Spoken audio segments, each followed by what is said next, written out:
एक राजा बहुत बड़ा प्रजापालक था, हमेशा प्रजा के हित में प्रयत्नशील रहता था। वह इतना कर्मठ था कि अपना सुख, ऐशो आराम सब छोड़कर सारा समय जन कल्याण में ही लगा देता था।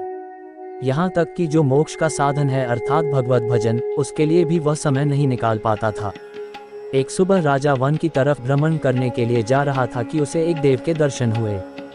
राजा ने देव को प्रणाम करते हुए उनका अभिनंदन किया और देव के हाथों में एक लंबी चौड़ी पुस्तक देखकर उनसे पूछा, महाराज, आपके हाथ में यह क्या है? सबसे बड़ा पुण्य देव बोले, राजन, यह हमारा बही खाता है, जिसमें सभी भजन करने वालों के नाम हैं। राजा ने निराशायुक्त भाव से कहा, कृपया देखिए तो इस किताब में कहीं मेरा नाम भी है या नहीं। देव महाराज किताब का एक एक पृष्ठ उल्टने लगे, परंतु राजा का नाम कहीं भी नजर नहीं आया। राजा ने देव को चिंतित देखकर कहा, महाराज, आप चिंतित ना हो, आपके ढूंढने में कोई भी कमी नहीं है। वास्तव में ये मेरा दुर्भाग्य है कि मैं भजन कीर्तन के लिए समय नहीं निकाल पाता और इसीलिए मेरा नाम यहाँ नहीं है। उस दिन राजा के मन में आत्मग्लानि सी उत्पन्न हुई, लेकिन इसके बावजूद उन्होंने इसे नज़रअंदाज कर दिया और पुनः परोपकार की भावना लिए दूसरों की सेवा करने में लग गए।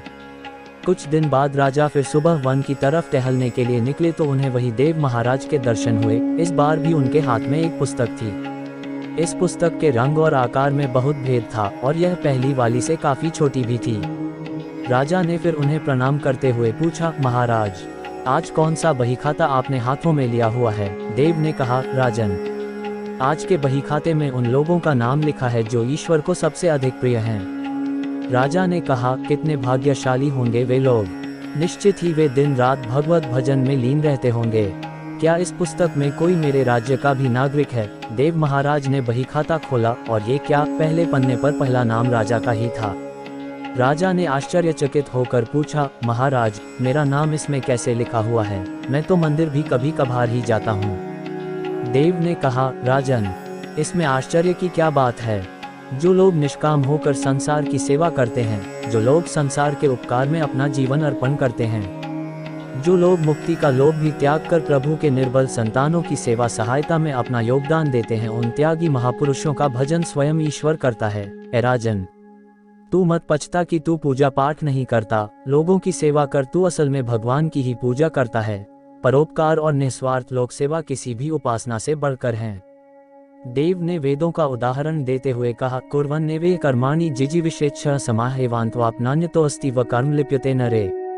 अर्थात कर्म करते हुए 100 वर्ष जीने की इच्छा करो तो कर्म बंधन में लिप्त हो जाओगे। राजन, भगवान दीन दयालु हैं, उन्हें खुशामद नहीं भाती बल्कि आचरण भाता है। सच्ची भक्ति तो यही है कि परोपकार करो, दीन दुखियों का हित साधन करो। अनाथ, विधवा, किसान व निर्धन आज अत्याचारियों से सताए जाते हैं, इनकी यथाशक्ति सहायता और सेवा करो और यही परम भक्ति है। राजा को आज देव के माध्यम से बहुत बड़ा ज्ञान मिल चुका था और अब राजा भी समझ गया कि परोपकार से बड़ा कुछ भी नहीं और जो परोपकार करते हैं वही भगवान के सबसे प्रिय होते हैं। मित्रों, जो व्यक्ति निस्वार्थ भाव से लोगों की सेवा करने के लिए आगे आते हैं, परमात्मा हर समय उनके कल्याण के लिए यत्न करता है। परोपकार के लिए अपने जीवन को सार्थक बनाना ही सबसे बड़ा पुण्य है और जब आप भी ऐसा करेंगे तो स्वतः ही आप वही ईश्वर के प्रिय भक्तों में शामिल हो जाएंगे।